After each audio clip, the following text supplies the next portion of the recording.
أقبلت بنت الحسب واخت النشامة، اسمها من صيت أهلها كاسبينه، افرشوا في دربها ورد وخزامة، بنت شيخ في المواقف ذاخرينه، اسمها فاطمة كما الظبي العدامة، هامة الخفلات هي عقل وسكينة، قدرها غالي ولها كل احترامه، فارقه عن جيلها من وقت وحين.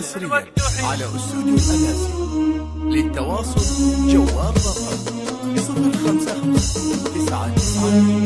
أقبلت بنت الحسب واخت النشامة، اسمها من صيت أهلها كاسبين، افرشوا في دربها ورد وخزامة، بنت شيخ في المواقف داخلين. أقبلت بنت الحسب واخت النشامة، اسمها من صيت أهلها كاسبين، افرشوا في دربها ورد وخزامة، بنت شيخ في المواقف داخلين. اسمها فاطمة كما الظبي العدامة، هامة الخفرات هي عقل وسكينة، قدرها غالي لها كل احترامه، فارقة عن جيلها من وقت حين. اسمها فاطمة كما الظبي العدامة، هامة الخفرات هي عقل وسكينة، قدرها غالي لها كل احترامه، فارقة عن جيلها من وقت حين. أقبلت بنت الحسب واخت النشامة، اسمها من صيت أهلها كاسبين، افرشوا في دربها ورد وخزامة، بنت شيخ في المواقف داخلين.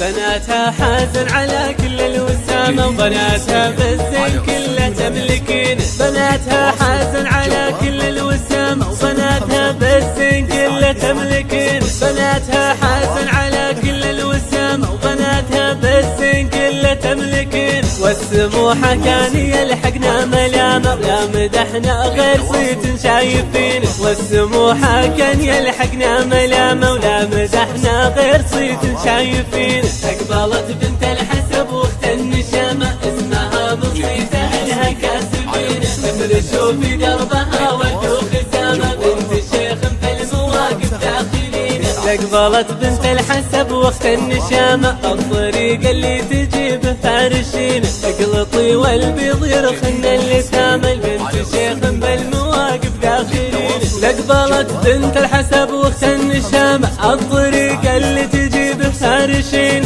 اقلطي والبيض يرخن اللثام، البنت شيخ بالمواقف داخلين. أقبلت بنت الحسب واخت النشامة،